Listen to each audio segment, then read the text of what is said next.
എല്ലാവർക്കും good evening. കേൾക്കാവോ എന്നെ? ഗുഡ് ഈവനിങ് അച്ഛാ, കേൾക്കാം. Very good very good. ചിലരൊക്കെ ഓഡിയോ അല്ല വീഡിയോ ഒക്കെ ഓഫാക്കി വെച്ചിരിക്കാൻ തോന്നുന്നു അല്ലേ? നിങ്ങൾക്ക് താല്പര്യമുള്ളവർക്കൊക്കെ വീഡിയോ തന്നെ ഓണാക്കി വെക്കാം. നമുക്ക് നല്ല രസകരമായിട്ട് ഈ ട്രെയിനിങ് നടത്താമെന്നാണ് കരുതുന്നത്. ഇന്ന് നമ്മുടെ വിഷയം വളരെ ഇൻട്രസ്റ്റിംഗ് ആയിട്ടുള്ള ഒരു വിഷയമാണ്. വിവാഹ ജീവിതത്തിൽ വളരെയേറെ നമ്മുടെ പെരുമാറ്റങ്ങളൊക്കെ നിയന്ത്രിക്കുന്ന ഒരു ഒരു പ്രധാനപ്പെട്ട കാര്യമാണ് നമ്മൾ സംസാരിക്കാനായിട്ട് പോകുന്നത്. നമുക്കറിയാം, കല്യാണം കഴിച്ച് നമ്മൾ രണ്ടുപേരും കൂടി വന്നു കഴിഞ്ഞപ്പോ വളരെ വ്യത്യസ്തമായ വ്യക്തികളാണ് നമ്മളന്ന് തിരിച്ചറിഞ്ഞത്. നമ്മുടെ പെരുമാറ്റങ്ങള്, നമ്മുടെ അഭിപ്രായങ്ങള്, അല്ലെങ്കിൽ നമ്മുടെ തെരഞ്ഞെടുപ്പുകളൊക്കെ നമ്മൾ പ്രതീക്ഷിച്ചത് പോലെ തന്നെ എല്ലാം വന്നില്ല. ചിലതൊക്കെ വന്നു, ചിലതൊക്കെ വന്നിട്ടില്ല. ഏതായാലും വ്യക്തികൾ വ്യത്യസ്തമാണ് നമ്മൾ തിരിച്ചറിഞ്ഞു, പെരുമാറ്റം വ്യത്യസ്തമാണെന്ന് തിരിച്ചറിഞ്ഞു. അപ്പൊ ഇന്നത്തെ നമ്മുടെ ചർച്ചയ്ക്ക് നമ്മൾ എടുക്കുന്ന കാര്യം ഈ ദമ്പതികളുടെ പെരുമാറ്റത്തിന്റെ പുറകിലുള്ള ഒരു വിശ്വാസ സംഹിത എന്താണ്? ഒരു ബിലീഫ് സിസ്റ്റം. ആ ബിലീഫ് സിസ്റ്റം എങ്ങനെയാണ് നമ്മൾ സ്വാധീനിക്കുന്നത്? അത് എങ്ങനെ കറക്റ്റ് ചെയ്താലാണ് ഊഷ്മളമായ ഒരു ബന്ധം സാധ്യമാകുന്നത്? ഇതാണ് നമ്മുടെ ഈ ബുക്കിനകത്തെ രണ്ടാമത്തെ വിഷയം. ഗ്രേസ് പ്ലസ് ട്രെയിനിങ്ങിന് നമ്മൾ സാധാരണ സെലക്ട് ചെയ്യുന്ന വിഷയം അതാണ്. അപ്പോ ഇവിടെ നിങ്ങൾക്കൊക്കെ ഒരു ഞാനിപ്പോ ഒരു ഉദാഹരണം പറഞ്ഞ് നമുക്ക് ആരോട് ചോദിച്ചൊരു ഉദാഹരണം എടുക്കാം. ഇപ്പൊ നമുക്ക് ചോദിക്കാൻ പറ്റുന്ന ഒരാളാണ് നമ്മുടെ ആരാൾ ചോദിക്കും, ഞാൻ സ്മിത അഭിലാഷ് എന്ന് പറഞ്ഞ ഒരാളെ കണ്ടല്ലോ. സ്മിത അഭിലാഷ്, ഒന്ന് മൈക്കൊന്ന് അൺമ്യൂട്ട് ചെയ്യാവോ? ഭാര്യ ഭർത്താവ് ഉണ്ടോ?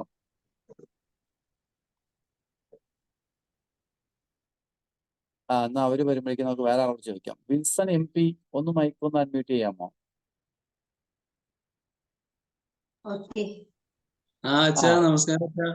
നമസ്കാരമുണ്ട് വിൽസൺ, നമസ്കാരമുണ്ട്. ഈ ഭാര്യ നല്ലൊരു സാരി ശമ്പളം കിട്ടിയതിൽ നിന്ന് ഒരു സാരി വാങ്ങിക്കൊണ്ടുവന്നു. സാരിയുടെ വില 6000 രൂപയാന്ന് കരുതുക. ഓക്കെ, 6000 രൂപയ്ക്ക് ഈ സാരി വാങ്ങിക്കൊണ്ടുവന്നു കഴിഞ്ഞാൽ ഭർത്താവിനോട് ചോദിക്കാതെയാണ് വാങ്ങിച്ചിരിക്കുന്നത്. ജോലി കഴിഞ്ഞ് പോന്നപ്പോൾ കടയിൽ കയറി കൂട്ടുകാരികളുടെ ഒപ്പം വാങ്ങിച്ച് വീട്ടിലെത്തിയിരിക്കുകയാണ്. ഈ 6000 രൂപയുടെ സാരി വിടർത്തി കാണിച്ചിട്ട് എങ്ങനെയുണ്ട് എന്ന് ചേട്ടാ എന്ന് ചോദിക്കുകയാണ് ഭാര്യ. എന്തായിരിക്കും പ്രതികരണം? ഞാൻ ആദ്യം സാരി നോക്കും. നോക്കിയിട്ട് നല്ലതാണെങ്കിൽ നല്ലതാണെന്ന് പറയും.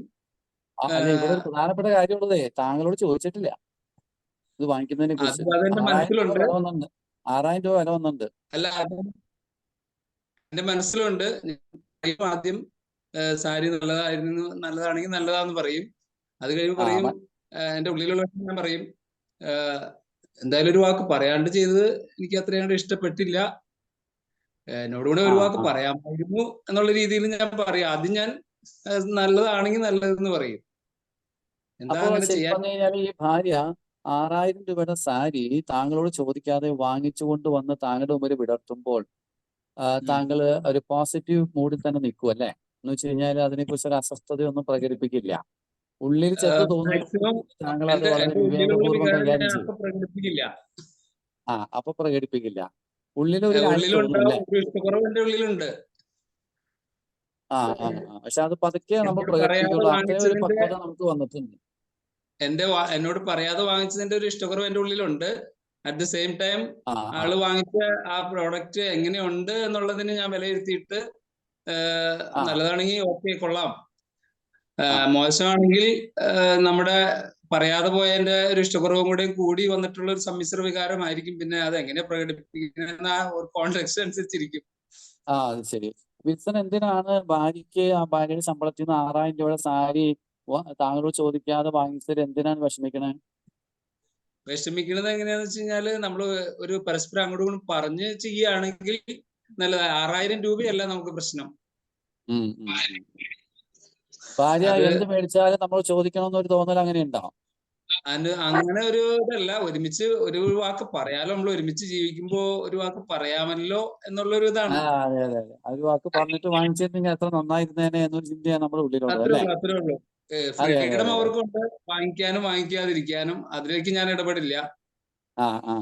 എന്നാലും ഒന്ന് ചോദിച്ചിട്ട് വാങ്ങിച്ചിട്ട് നമുക്ക് സന്തോഷമായേനെ. അതെ അതെ, നമ്മുടെ ഉള്ളില് ചോദിക്കാതെ ചെയ്യുമ്പോ ഒരു വിഷമം കിടക്കും. ഒരു വിഷമം കിടക്കും. അത് എല്ലാവർക്കും ഒരുപോലെ വിഷമം ഉണ്ടാവില്ല. ചിലർക്ക് വിഷമം വളരെ കൂടുതലായിരിക്കും. അത് വാങ്ങിച്ചിട്ട് വരുമ്പോൾ തന്നെ ദേഷ്യപ്പെടുന്ന ആൾക്കാരുണ്ടാവും. പക്ഷെ വിൽസൺ അത് കുറച്ചും കൂടി മാന്യമായിട്ട് കൈകാര്യം ചെയ്യാനായിട്ടുള്ള ഒരു പക്വത വന്നിട്ടുണ്ട്. എന്നാലും ശരി, നമുക്കൊരു വിഷമം വരും. ആ വിഷമം വരുന്നതിന് പുറകില് ഒരു ബിലീഫ് സിസ്റ്റം ഉണ്ട്. എന്താണ് ആ ബിലീഫ് സിസ്റ്റം എന്ന് അറിയാമോ? ഒരു ഭാര്യ ഇതുപോലത്തെ കാര്യങ്ങളൊക്കെ ചെയ്യുമ്പോൾ ഭർത്താവിനോട് ചോദിച്ചിട്ട് ചെയ്യാവൂ എന്ന് എവിടെന്നോ നമ്മൾ പഠിച്ച് നമ്മുടെ ഉള്ളിൽ വിശ്വസിച്ച് വെച്ചിട്ടുണ്ട്, അല്ലെ?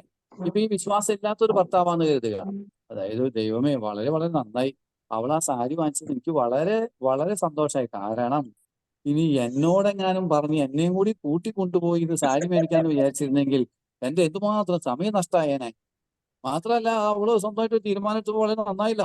അവൾക്ക് തന്നെ ഒരു ഓൺ റെസ്പോൺസിബിലിറ്റി, ഒരു തീരുമാനം എടുക്കുന്നിടത്ത് അവളുടെ ഒരു കഴിവ് തെളിയിക്കാനുള്ള ഒരു അവസരം, ഇതൊക്കെ കൊള്ളാലോ എന്നും വേണമെങ്കിൽ ചില ഭർത്താക്കന്മാർക്ക് ചിന്തിക്കാം. അങ്ങനെ ചിന്തിക്കുന്ന ഭർത്താക്കന്മാരുടെ എണ്ണം തുലവും കുറവായിരിക്കും എന്നാണ് സ്ത്രീകൾ പൊതുവെ പറയണത്. എന്നാലും ശരി, ഇപ്പോൾ അങ്ങനെയുള്ളവരുടെ നമുക്ക് കൂടി വരുന്നുണ്ടെന്ന് പലരും പറയുന്നു. പക്ഷെ ഞാൻ പറഞ്ഞു വന്ന കാര്യം, ഇത് നമ്മുടെ ഉള്ളിലുള്ള ഒരു ബിലീഫ് സിസ്റ്റമാണ് നമ്മളുടെ ഈ പെരുമാറ്റത്തെ, അതായത് ഇപ്പൊ നമുക്കൊരു വികാരം വന്നു, ഇപ്പൊ വിൽസൺ ഒരു വികാരം വന്നു, ഭാര്യ 6000 രൂപയുടെ സാരി വാങ്ങിച്ചുകൊണ്ട് വന്നപ്പോ ചോദിക്കാത്തതിന്റെ ഒരു വിഷമം വന്നു. ആ വിഷമം വരാൻ കാരണം എന്താ? ഭാര്യ സാരി വാങ്ങിച്ചതല്ല കാരണം, മറിച്ച് എന്റെ ഉള്ളിൽ ഒരു ചിന്തയുണ്ട്, അല്ലെങ്കിൽ ഒരു വിശ്വാസം ഉണ്ട്, ഒരു ഭാര്യ ഇത്രയും രൂപയുടെ വാങ്ങിക്കുമ്പോൾ എന്നോട് ചോദിച്ചിട്ടേ വാങ്ങിക്കാവോ.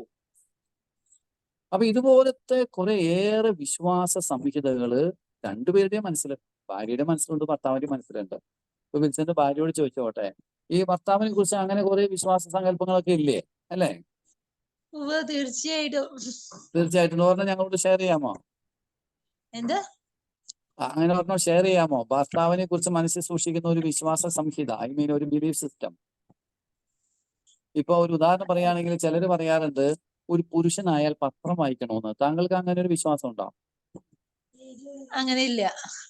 അതപ്പോ ഇല്ല, അതപ്പോ രക്ഷപ്പെട്ടു. ഓക്കെ. അല്ല, ചില ഭാര്യമാർക്ക് അങ്ങനെയുണ്ടേ, ഒരു പുരുഷനായ എന്താ പറയുക, ഒരു പത്രം പോലും വായിച്ചിട്ട് എന്ത് സാധനമാണിത്, അല്ലേ? ഓക്കെ, ചോദിക്കട്ടെ. അതില്ല. വിൽസന്റെ ഭാര്യയോട് വേറൊരു ചോദ്യം ചോദിക്കട്ടെ. ഈ വിൽസൺ താങ്കളുടെ മുമ്പിൽ കരഞ്ഞാൽ എങ്ങനെയായിരിക്കും അതിനെ കാണുന്നത്? അത് നമുക്ക് അത്ര ഇഷ്ടാവൂല. അത്ര ഇഷ്ടാവില്ല. കാരണം ആണുങ്ങൾ അങ്ങനെ നമ്മൾ കരഞ്ഞു കാണുന്നില്ലല്ലോ. അങ്ങനെ ആണുങ്ങൾക്ക് അറിയാൻ പാടില്ല എന്നൊരു വിശ്വാസം ഉണ്ടല്ലേ? വിശ്വാസമൊന്നുമില്ല. അങ്ങനെ കരഞ്ഞങ്ങ് നമുക്ക് അങ്ങനെ സങ്കല്പിക്കാൻ കഴിയില്ലല്ലോ. അതന്നെ. പുരുഷന്മാരാണെങ്കിൽ അറിയാൻ പാടില്ല. സ്ത്രീ അറിഞ്ഞാൽ കുഴപ്പമുണ്ടോ? സ്ത്രീ അറിഞ്ഞാൽ കുഴപ്പമുണ്ടോ? സ്ത്രീകള് പിന്നെ ആ ദേഷ്യമൊക്കെ ഹസ്ബൻഡിന്റെ മുമ്പിൽ പ്രകടിപ്പിക്കൂലോ, നമുക്ക് എന്ത് ഫീലിംഗ് വന്നു. അപ്പൊ ചിലപ്പോ കരയും, സങ്കടപ്പെടും, അങ്ങനെയൊക്കെ സങ്കടമൊക്കെ പറയും, ഇങ്ങനെയൊക്കെ വരും. ഒരു പുരുഷൻ അങ്ങനെ ചെയ്യാൻ പാടില്ല. പുരുഷൻ ഒരു പുരുഷത്വമൊക്കെ തെളിയിച്ചെങ്കിൽ നിൽക്കണ്ടേ. ഇത് നമ്മുടെ വിശ്വാസം. സ്ട്രോങ് ആയിട്ട് നിൽക്കണമെന്നുള്ള. സ്ട്രോങ് ആയിട്ട് നിൽക്കണം. അപ്പൊ അങ്ങനെ നിൽക്കാത്ത ഒരു ഭർത്താവിനെ കാണുമ്പോൾ നമ്മുടെ ഉള്ളിൽ തോന്നുക, അയ്യോ ഇയാൾ കിട്ടുന്നത് ഒരു മനക്കട്ടിയില്ലാത്ത ആളാണല്ലോ എന്ന് ചിലപ്പോ തോന്നിപ്പോവാൻ സാധ്യതയുണ്ട്, അല്ലെ? ഇതൊക്കെ നമ്മുടെ പെരുമാറ്റവും പ്രതികരണവും ഒക്കെയാണ്. ഇതിന്റെ പുറകില് കുറെ ബിലീഫ്സ് ഉണ്ട്, നമുക്ക് കുറെ വിശ്വാസ സംഹിതകള് നമുക്കുണ്ട്. നമ്മൾ അങ്ങനത്തെ ഏറെ കാര്യങ്ങൾ നമ്മൾ സംസാരിച്ചു വരുമ്പോഴാണ് ഏറെ കാര്യങ്ങൾ നമുക്ക് മനസ്സിലാകുന്നത്. ഇപ്പൊ ഒരു ഉദാഹരണം പറഞ്ഞു കഴിഞ്ഞാല്, ഇപ്പൊ ഒരു സ്ത്രീ അങ്ങനെ എല്ലാവരും കൂടി ഇരിക്കുമ്പോ അങ്ങനെ ഒച്ചത്തിൽ സംസാരിക്കാമോ? അത് പാടില്ല എന്ന് പറയുന്ന ആൾക്കാരുണ്ട്, മനസ്സിലാവുന്നില്ല. കാരണം അത് അങ്ങനെ ഒരു വിശ്വാസമാണത്. അങ്ങനെ സ്ത്രീ ഒച്ചത്തിൽ സംസാരിക്കാൻ പാടില്ല. അല്ലെങ്കിൽ എന്താ പറയാ, ഇപ്പൊ ഫിനാൻഷ്യൽ അതൊക്കെ ഹാൻഡിൽ ചെയ്യേണ്ടത് പുരുഷനാണ്, സ്ത്രീയല്ല. അങ്ങനെയൊക്കെയുള്ള കുറെ വിശ്വാസ സംഹിതകൾ നമുക്കുണ്ട്. പിന്നെ വേറെ ചിലർക്കുള്ള വിശ്വാസ സംഹിതയാണ്, അതായത് ഇപ്പോ സ്നേഹം അധികം പ്രകടിപ്പിക്കാൻ പാടില്ല. പ്രകടിപ്പിച്ച് കഴിഞ്ഞാൽ തലയിൽ കയറും. അതുകൊണ്ട് നമ്മളിങ്ങനെ ഇടിച്ചിടിച്ച് നിൽക്കണം. എന്ന് വെച്ച് കഴിഞ്ഞാലേ നമ്മൾ ഇച്ചിരി റഫ് ആൻഡ് ടഫ് ആയിരിക്കണം, അല്ലെങ്കിൽ നമുക്ക് കമാൻഡിങ് പവർ ഉണ്ടാവില്ല. സ്നേഹം അധികം പ്രകടിപ്പിച്ച് കഴിഞ്ഞാലേ നമ്മളൊരു വെണ്ണുണ്ണിയായി പോകും എന്നൊക്കെ കരുതുന്ന പുരുഷന്മാരുണ്ട്. സ്ത്രീകളാണെങ്കിൽ നേരെ തിരിച്ചും കരുതും, സ്നേഹം പ്രകടിപ്പിച്ച് ഇയാളുടെ മുന്നിൽ എന്തൊട്ടാണ് ഇരിക്കുന്നതെന്ന് ചോദിച്ചു പോകും. മനസ്സിലാവുന്നുണ്ടോ?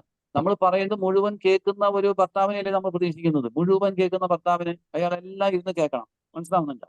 ഇങ്ങനെ കുറേയേറെ എക്സ്പെക്ടേഷൻസ് നമുക്കുണ്ട്. അപ്പൊ അതിന്റെ പേരില് നമുക്ക് എന്താ പറയാ, അതിന്റെ പുറകിലായിട്ട് കുറെ വിശ്വാസ സംഹിതകളും ഉണ്ട്.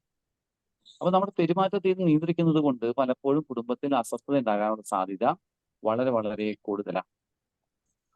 അപ്പൊ നമ്മള് ഈ വിശ്വാസ സംഹിത എങ്ങനെയാണ് നമ്മുടെ പെരുമാറ്റത്തെ സ്വാധീനിക്കുന്നത് നമ്മൾ പരിശോധിച്ച് നോക്കണം. അപ്പൊ ഞാൻ നേരത്തെ പറഞ്ഞ ഉദാഹരണത്തില് ഭാര്യ ഒരു സാരി വാങ്ങിക്കുമ്പോൾ അല്ലെങ്കിൽ 6000 രൂപയൊക്കെ വിലയുള്ള എന്തെങ്കിലുമൊക്കെ വാങ്ങിക്കുമ്പോൾ ഭർത്താവിനോട് ചോദിക്കണം എന്നൊരു വിശ്വാസം എൻ്റെ മനസ്സിൽ കിടക്കുമ്പോൾ അതെന്റെ കാഴ്ചപ്പാടിനെ സ്വാധീനിക്കും. പെർസെപ്ഷൻ, ഞാൻ ഒരു കാര്യത്തെ നോക്കിക്കാണുന്ന രീതിയെ അത് സ്വാധീനിക്കും. അപ്പൊ നോക്കിക്കാണുന്ന രീതിയെ സ്വാധീനിക്കുമ്പോൾ അതെന്റെ തീരുമാനത്തെ അല്ലെങ്കിൽ തെരഞ്ഞെടുപ്പുകളെ സ്വാധീനിക്കും.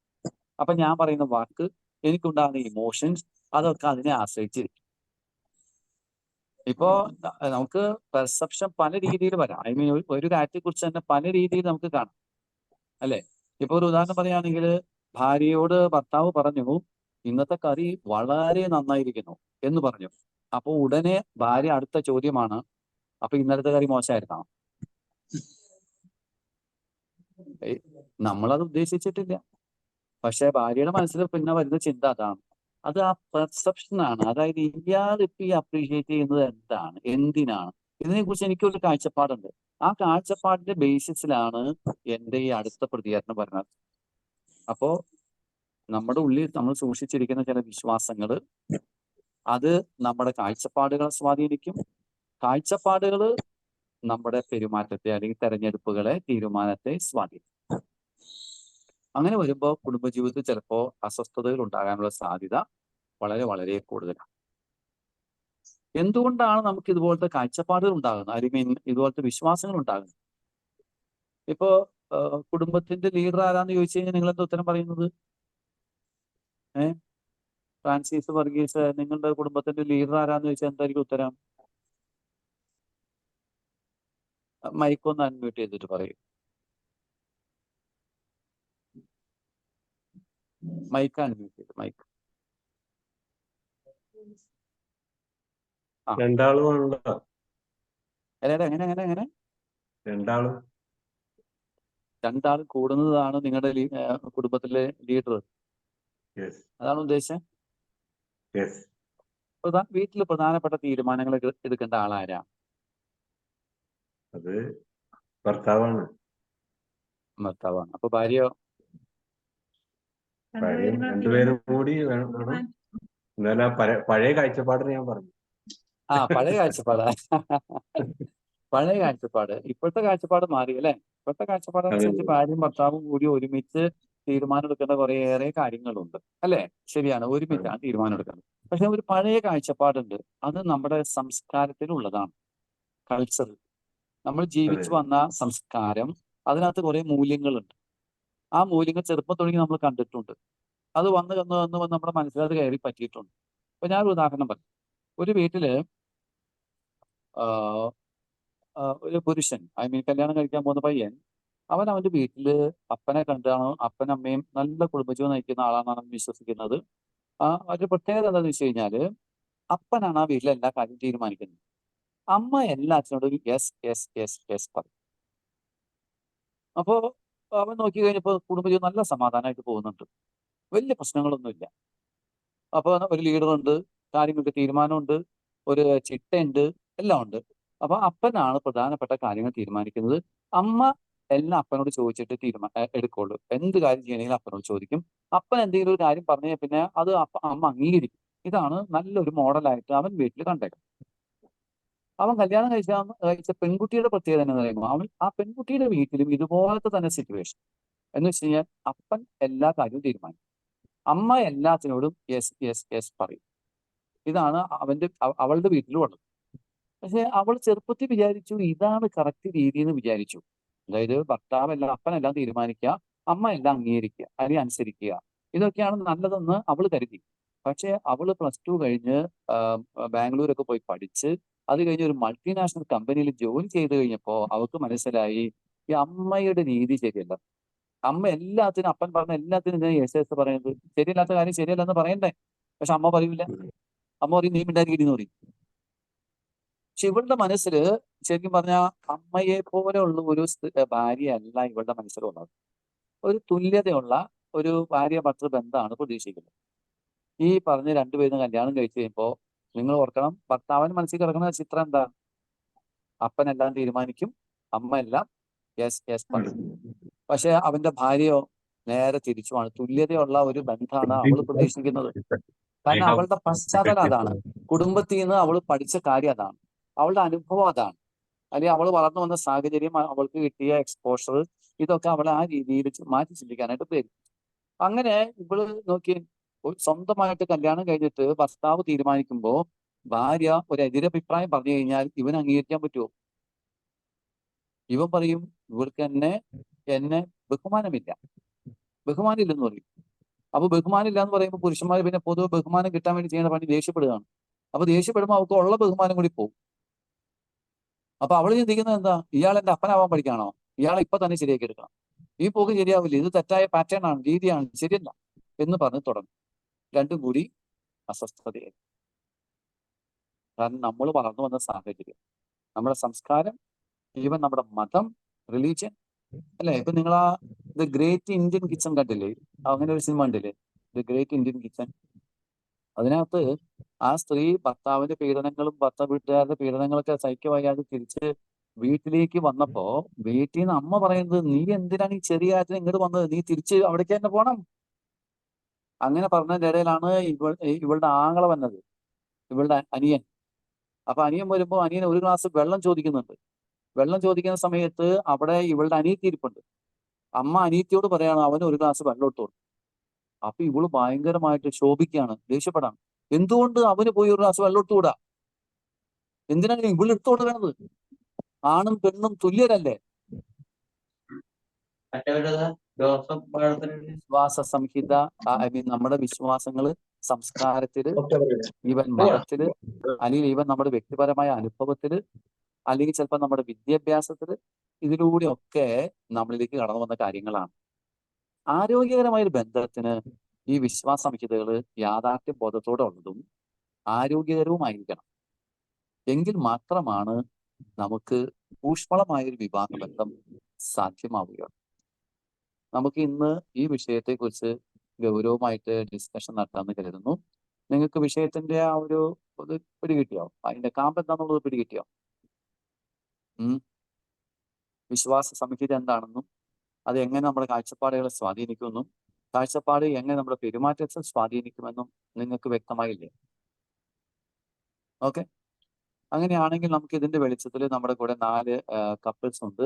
ഭീമേഷ് ഷിപ്പി, ബിജോ ഗ്രീഷ്മ, ജോളി ആൻഡ് ധന്യ, ലെസ്ലി ആൻഡ് ലിൻസി.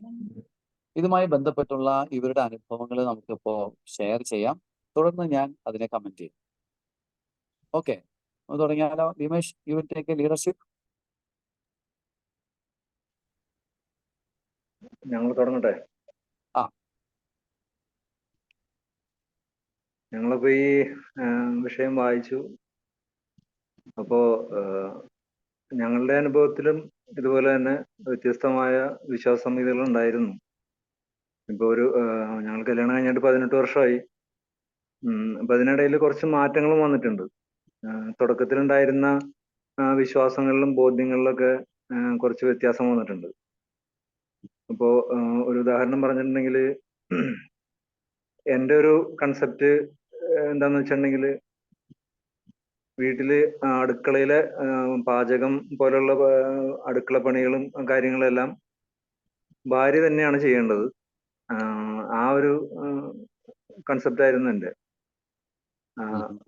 പക്ഷെ അത് പിന്നീട് രണ്ടുപേരും ജോലി ചെയ്യുന്ന, വൈഫും ജോലി ചെയ്യുന്നുണ്ട്.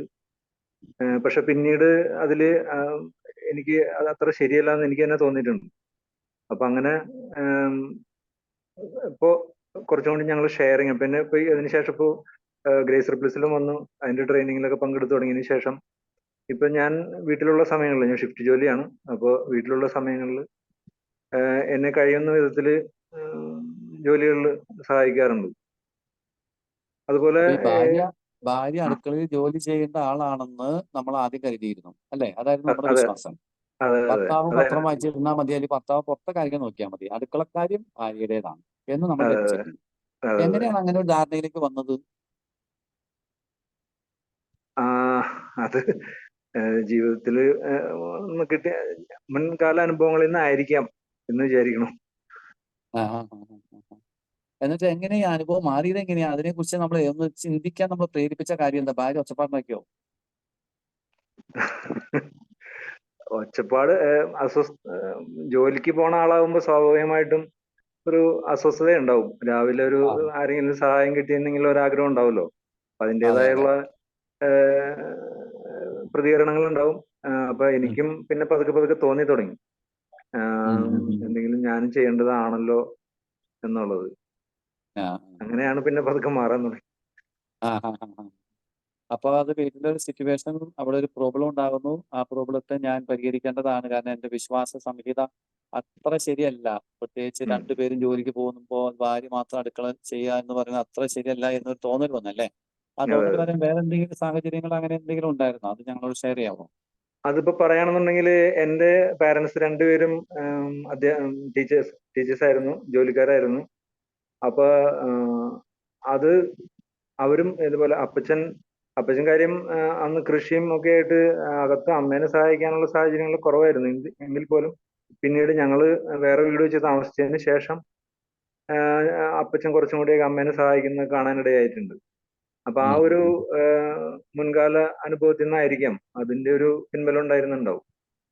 ഉം, ഉം, ഉം, ഉം, ഉം. ഓക്കെ, അപ്പൊ അങ്ങനെ ഒരു മോഡൽ ഓൾറെഡി നമ്മൾ കണ്ടിട്ടുണ്ട്. അത് നമ്മളെ അതെ കുറച്ച് സ്വാധീനിച്ചിട്ടുണ്ട്. അതെ അതെ അതെ.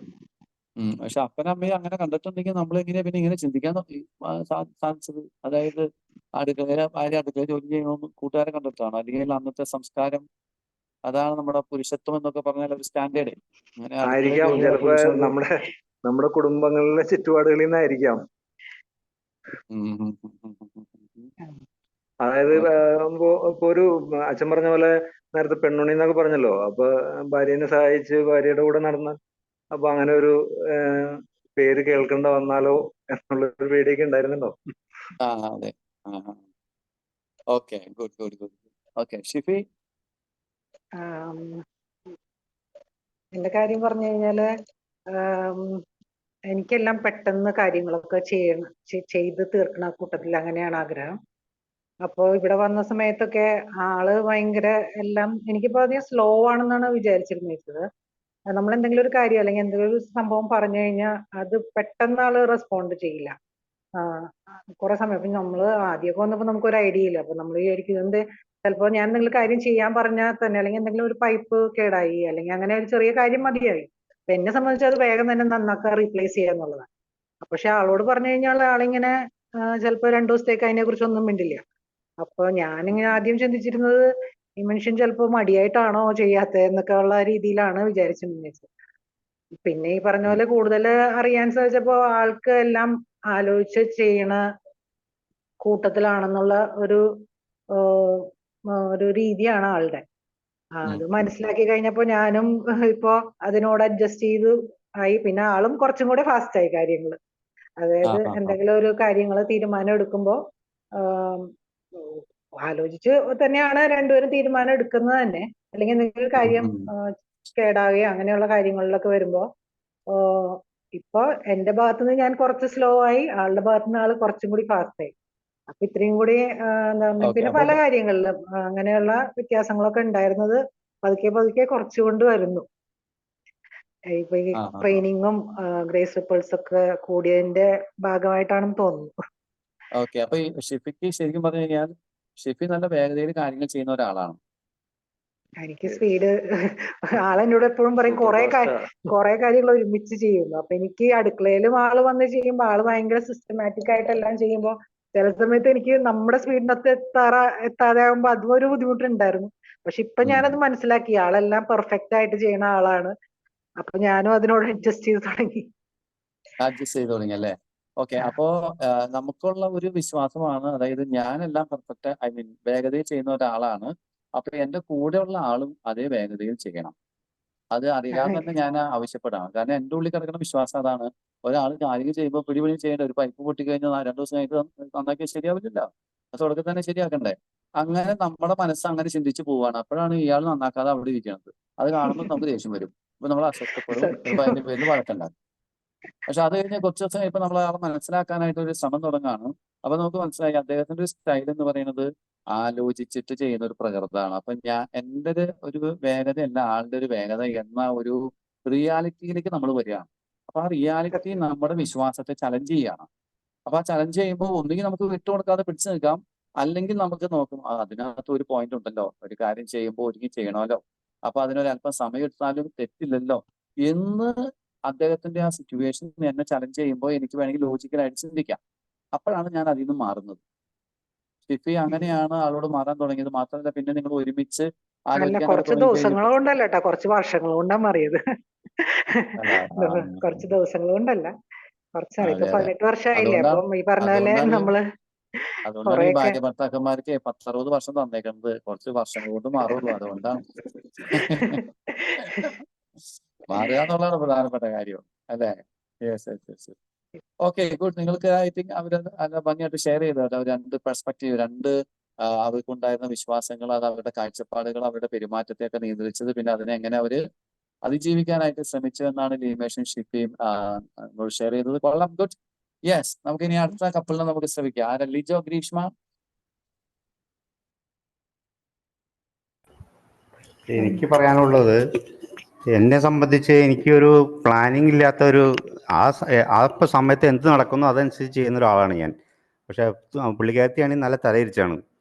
ഇപ്പം ഒരു എക്സാമ്പിൾ പറയുകയാണെങ്കിൽ, ഇപ്പോൾ ഒരു ലീവിനൊക്കെ പോകേണ്ട അവസരം ഉണ്ടെങ്കിൽ ഒരു മാസം മുന്നേ ലിസ്റ്റൊക്കെ ഉണ്ടാക്കും, ഏതൊക്കെയാണ് എന്നൊക്കെ പറഞ്ഞുകൊണ്ട്. അപ്പോൾ ഞാൻ വെറുതെ കളിയാക്കും, നീ എന്തിനു വെറുതെ ലിസ്റ്റ് ഉണ്ടാക്കണം, ഇതിൻ്റെ ആവശ്യമില്ല എന്ന് പറയും. അപ്പോൾ പുള്ളിക്കാരത്തി പറയും, ഇതൊക്കെ വെയിറ്റ് നോക്കണം, വെയിറ്റ് നോക്കി സാധനങ്ങൾ പാക്ക് ചെയ്യാൻ വെയിറ്റ് നോക്കാമെന്ന് പറയും. അതൊന്നുമില്ല, അതൊക്കെ നമുക്ക് തലേദിവസം ശരിയാന്ന് പറയും. പക്ഷെ അവസാനം എന്തുവാണ്, ഇന്നുവരെ ഞാനത് പഠിച്ചിട്ടില്ല കേട്ടോ, ഇന്നും ഞാൻ തലേദിവസം ചെയ്യത്തുള്ളൂ. പക്ഷേ ആ തലേദിവസം ചെയ്യുമ്പോൾ എന്തായാലും പ്രശ്നം ഉണ്ടാകും. ഒന്നല്ലെങ്കിൽ വെയിറ്റ് കൂടുതലായിരിക്കും, അല്ലെങ്കിൽ സ്ഥലം ഉണ്ടാവില്ല, അങ്ങനെയുള്ള പ്രശ്നങ്ങളുണ്ട്. അപ്പം അങ്ങനെ ഒരു ഇന്നവരെ പ്ലാനിങ്ങിൽ അതങ്ങോട്ട് ആളുടെ അത്ര അങ്ങോട്ട് എത്താൻ പറ്റിയിട്ടില്ല ഇപ്പോഴും. എന്നാലും ചെറുതായിട്ട് തുടങ്ങിയിട്ടുണ്ട്, എന്നാലും അത്ര ഒന്നും എത്തത്തില്ല. ലിജോയുടെ മനസ്സിൽ അങ്ങനെ ഒരു ചിന്തയുണ്ട്, ഇത്രയും വലിയ പ്ലാനിങ് ഒന്നും ഇതിന് വേണ്ടാന്ന്. ഇതിന് വേണ്ട, അല്ലേ? പക്ഷെ അത് അവസാനം ആകുമ്പോൾ കൊള്ളാവും. ആ ആ ആ ആ അല്ല, അത് നമ്മുടെ വിശ്വാസ സംഹിതയിൽ നിന്ന് വരുന്നതാണോ, അതോ നമ്മുടെ ആഗ്രഹം നേരത്തെ ഒക്കെ ചെയ്യണമെന്നാണ് പക്ഷെ നടക്കാത്തതാണോ? ഇല്ല, രണ്ട് അങ്ങനെയില്ല. കാര്യങ്ങളാണ്. ആഗ്രഹത്തിന്റെ അല്ല അച്ഛാ, നമ്മൾക്കൊരു വിശ്വാസം ഉണ്ട്, അത് ഇത്രയും സിമ്പിൾ കാര്യമല്ലേ, അത് തലേദിവസം ചെയ്താലും ശരിയാവും എന്നുള്ള ഒരു മനസ്സിൽ ചിന്ത കിടക്കുന്നുണ്ട്. ആ ചിന്തയിൽ നിന്ന് വരുന്നതാണത്. അതെ അതെ അതെ. അതായത് ഇപ്പൊ ഒരു യാത്രയ്ക്ക് പോകുന്നു, ഇതിലിപ്പോ ഇത്രമാത്രം ഒരുങ്ങേണ്ടതുണ്ടോ, യെസ് യെസ് അങ്ങനെ ഒരുങ്ങി ഇതൊക്കെ ചെയ്യേണ്ട അത്രയും പ്ലാനിങ് ഒന്നും ഇതിന്റെ ആവശ്യമില്ല എന്നൊരു വിശ്വാസമാണ് ലിജോയ്ക്കുള്ളത്, യെസ് യെസ്. അല്ലെ? അപ്പൊ അതെ, അതിന്റെ പേരില് ഈ യാത്രയ്ക്ക് പോകുമ്പോൾ മിക്കവാറൊക്കെ ചെറിയൊരു അസ്വസ്ഥതയൊക്കെ ഉണ്ടാവാറുണ്ട്. ഉണ്ടാവാറുണ്ട്. എന്നാൽ ഇപ്പോഴും അത് തിരുത്തിയിട്ടില്ല. ഇപ്പോഴും നമ്മുടെ വിശ്വാസം അത് തന്നെയാണ് നിൽക്കുന്നത്. ഇപ്പോഴും അങ്ങനെ അങ്ങോട്ട് അത്ര ഫുള്ളായിട്ട് മാറിയിട്ടില്ലെങ്കിലും കുറച്ചൊക്കെ മാറി മാറി വരുന്നുണ്ട്. കുറച്ചൊക്കെ ചെറുതായിട്ടൊക്കെ മാറി മാറി വരുന്നുണ്ടല്ലേ? മാറി വരുന്നുണ്ട്. ഓക്കെ, ഇത് എവിടെ നിന്ന് കിട്ടി ഈ ഒരു വിശ്വാസം? ഇതെങ്ങനെയാ, ഇത് എവിടെ നിന്ന് പഠിച്ച്? അത് പഠിച്ചെന്ന് പറഞ്ഞാൽ പണ്ടേ തൊട്ടേ ഞങ്ങളിപ്പോൾ പുറത്തേക്കൊക്കെ പോകുമ്പോൾ ആ തലേദിവസം ഞാൻ എപ്പോഴും പാക്കിങ്ങും അതും ഇതൊക്കെ ചെയ്യാറുള്ളൂ. അപ്പൊ ആ ഒരു വിശ്വാസത്തിന്റെ പുറത്ത്, നമ്മുടെ അനുഭവം കാരണം അങ്ങനെയാണ്, നമ്മൾ നമ്മൾ ശീലിച്ചു വരുന്നത് അങ്ങനെയാണ്, ആ ഹാബിറ്റ്. സമയത്ത് ബാച്ചിലർ ആയിരുന്നു, നമുക്ക് അധികം സാധനങ്ങളൊന്നും ഉണ്ടാവത്തില്ലല്ലോ, അതങ്ങനെയും പറക്കിയിട്ട് കൂട്ടി ഉണ്ടാവുന്നുള്ളൂ. പക്ഷെ ഫാമിലി ആകുമ്പോൾ ആ ആ അതിൻ്റെതായ കുറെ വ്യത്യാസങ്ങൾ ഉണ്ടാവും. അപ്പോഴും നമ്മൾ അത് ആ മനസ്സിലാക്കുന്നില്ല. ആ ആ ആ ആ. അപ്പൊ അത് നമ്മൾ തുടക്കത്തിൽ അങ്ങനെ ശീലിച്ചു വന്നൊരു കാര്യം നമ്മളിൽ ഒരു വിശ്വാസമായിട്ട് ബോധ്യമായിട്ട് മാറി. പിന്നെ അതിൽ നിന്ന് അങ്ങോട്ട് മാറുക എന്ന് പറയുന്നത് അത്ര എളുപ്പമുള്ള കാര്യമായിട്ട് എളുപ്പമുള്ള തോന്നുന്നില്ല. കാര്യമല്ല. അത് ഇപ്പോഴും ഇല്ല. അങ്ങനെ നിലനിൽക്കുകയാണ്. അതെ അതെ അതെ അതെ. ഓക്കെ, ഗ്രീഷ്മ? ഞാൻ ഈ ഒരു സെയിം പോയിന്റ് ഒന്ന് ആഡ് ചെയ്യാണ്. അതായത് എനിക്കിങ്ങനെ പ്ലാൻ ചെയ്ത് സിസ്റ്റമാറ്റിക് ആയിട്ട് പോകണമെന്നായിരുന്നു താല്പര്യം. അപ്പൊ എൻ്റെ വീട്ടിൽ അങ്ങനെ തന്നെയാണ്. നമ്മൾ എന്തെങ്കിലും ഒരു കാര്യം ചെയ്യുകയാണെങ്കിൽ അത് ഫ്രം ദ ബിഗിനിങ് നമ്മളത് പ്ലാൻ ചെയ്ത് ചെയ്യാം. അപ്പം ആ ഒരു കൺസെപ്റ്റ് ആയിരുന്നു എനിക്കുണ്ടായിരുന്നത്. അപ്പം ആളിതിനെ സപ്പോർട്ട് ചെയ്യാണ്ടായപ്പം ഞാൻ എന്ത് ചെയ്തെന്ന് വെച്ചാൽ ഞാൻ മനസ്സിലാക്കാൻ ശ്രമിച്ചത് ആള് ഓൺ ദ സ്പോട്ട് തീരുമാനം എടുക്കുന്ന അല്ലെങ്കിൽ ഡൈനാമിക് ആയിട്ടുള്ള ഒരാളാണെന്ന് മനസ്സിലാക്കി ഞാൻ കുറെയൊക്കെ അഡ്ജസ്റ്റ് ചെയ്യാൻ ശ്രമിക്കുന്നുണ്ട്. ഓക്കെ, വരുന്നിടത്ത് വെച്ച് കാണാം എന്നുള്ള ഒരു ആറ്റിറ്റ്യൂഡിൽ നമ്മളതങ്ങ് മുന്നോട്ട് പോവുകയാണ്. അതാണ് ഈ ഒരു പോയിന്റിന്റെ പറയാനുള്ളത്. പിന്നെ ഒരു കൺസെപ്റ്റ് ഉള്ളതെന്ന് വെച്ചാല്, നമ്മൾ ഈ ഭാര്യയും ഭർത്താവും തമ്മിലുള്ള ആ ഒരു എന്താ പറയാ പെരുമാറ്റങ്ങളൊക്കെ ഉണ്ടല്ലോ, അത് സ്നേഹം പ്രകടിപ്പിക്കുന്നതൊക്കെ മക്കളുടെ മുമ്പിൽ ആവാൻ പാടില്ല. അങ്ങനെ ഒരു കൺസെപ്റ്റ് വിശ്വാസമായിരുന്നു. കാരണം ഞാൻ എൻ്റെ പപ്പയും മമ്മിയും അങ്ങനെയൊന്നും ചെയ്യണത് ഇതുവരെ കണ്ടിട്ടില്ല. ഞങ്ങളുടെ മുമ്പിൽ വെച്ച് അങ്ങനെ സ്നേഹം പ്രകടിപ്പിക്കണമെന്നും ഞങ്ങൾ കണ്ടിട്ടില്ല. അപ്പൊ അതുകൊണ്ട് അങ്ങനെ ചെയ്യാൻ പാടില്ല എന്നായിരുന്നു കൺസെപ്റ്റ്. പക്ഷെ ഈ പറഞ്ഞ പോലെ ഈ ഗ്രേസ് റിപ്പിൾസിലൊക്കെ വന്നു, ഇതിനെപ്പറ്റിയൊക്കെ അറിഞ്ഞപ്പോഴാണ് മനസ്സിലായത് ഇത് മക്കള് കാണണം, അവർ മനസ്സിലാക്കണം എന്നൊക്കെ മനസ്സിലായി. അപ്പൊ അതിനുശേഷം ഇപ്പൊ കുറെയൊക്കെ ഞങ്ങൾ ചേഞ്ച് ആയിട്ടുണ്ട്. അതാണ് ഞങ്ങളുടെ ലൈഫിൽ ഒരു പോയിന്റ്. ഓക്കെ, അപ്പൊ രണ്ട് കാര്യങ്ങളാണ് ഗിരീഷ്മ പറഞ്ഞത്. ഒന്ന് അതായത് ഏത് കാര്യം ചെയ്യുമ്പോഴും വളരെ സിസ്റ്റമാറ്റിക് ആയിട്ട് ചെയ്യണം. പ്ലാൻ ചെയ്ത് മുൻകൂട്ടി ഒരുങ്ങി ഭംഗിയായി ചെയ്യണം. അത് എവിടുന്ന് പഠിച്ചു? വീട്ടിൽ നിന്ന് പഠിച്ചതാണ്. കാരണം വീട്ടിൽ വീട്ടിൽ നിന്ന് ചെയ്യുന്ന പഠിച്ചു. രീതി അങ്ങനെയാണ്. അപ്പൊ എനിക്ക് അങ്ങനെ ഒരു ബോധ്യം ലാസ്റ്റ് നമ്മുടെ ഉള്ളിൽ മിനിറ്റില് കയറിയിട്ടുള്ളത്. ടെൻഷൻ അടിക്കാൻ വയ്യ, അതാണ് എന്റെ ഒരു ഇത്.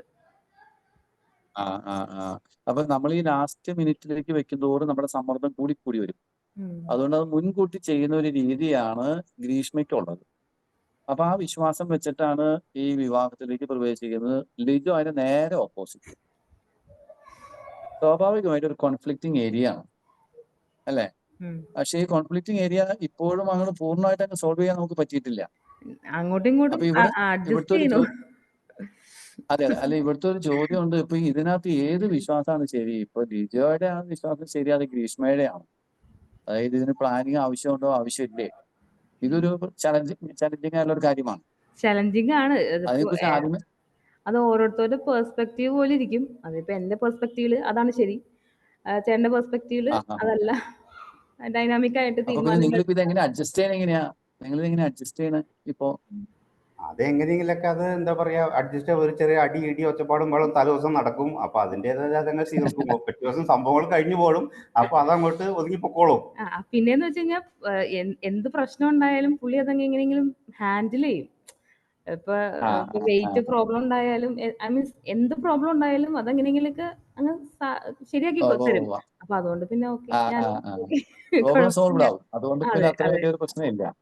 എന്നാലും നമ്മൾ പലവട്ടം ചിന്തിച്ചിട്ടുണ്ട്, ഇയാളോട് എത്ര വട്ടം ഞാൻ പറഞ്ഞാണ് എന്ന് ഈ നേരത്തെ ഒരുങ്ങാൻ പാടില്ല എന്ന് ചിന്തിച്ചിട്ടുണ്ട്. അത് മാത്രല്ല, പല രാത്രികളും ഈ പ്ലാൻ ചെയ്ത് എന്റെ സമയം കുറെ പോയിട്ടുണ്ടാവും. അതൊന്നും നടക്കൂല. അതാണ് ഏറ്റവും വലിയ തമാശ. അവസാനം ഇങ്ങനെ എന്താ പറയാ, അബ്രപ്റ്റ് ആയിട്ട് കാര്യങ്ങൾ നടക്കും, അത്രേ ഉള്ളൂ. അല്ല, അപ്പൊ ഇവിടെ നമ്മൾ പരിശോധിക്കേണ്ട കാര്യം നമ്മുടെ വിശ്വാസം. അതായത് ഒരു യാത്രയ്ക്ക് പോകുമ്പോൾ മുൻകൂട്ടി ഒരുങ്ങണം. അത് എത്ര നാൾ മുമ്പ് ഒരുങ്ങണം, എങ്ങനെ ഒരുങ്ങണം എന്നതിനെ കുറിച്ചൊക്കെ നമ്മുടെ ഉള്ളിലൊരു ധാരണയുണ്ടല്ലോ.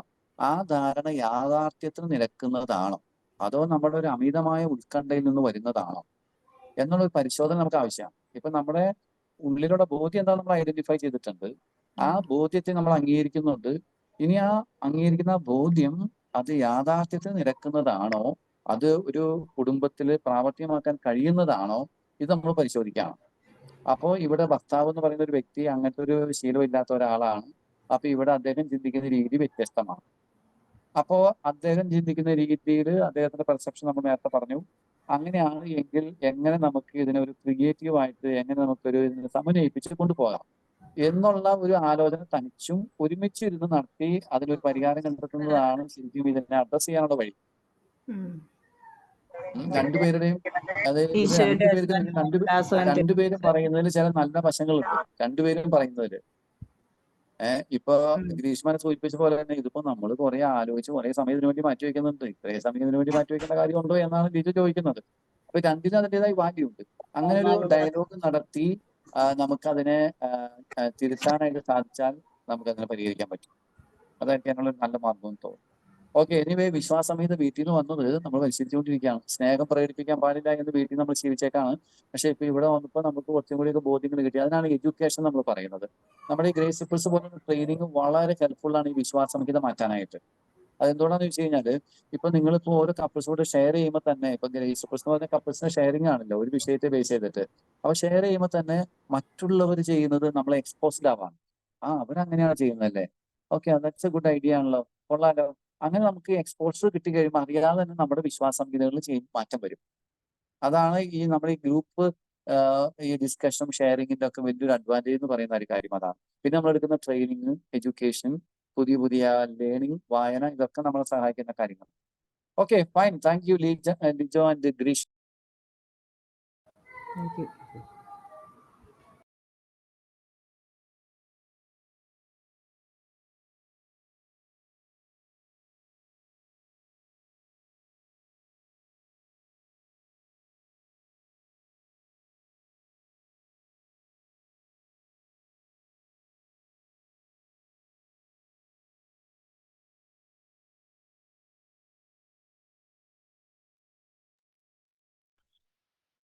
മ്യൂട്ട് ആണേ.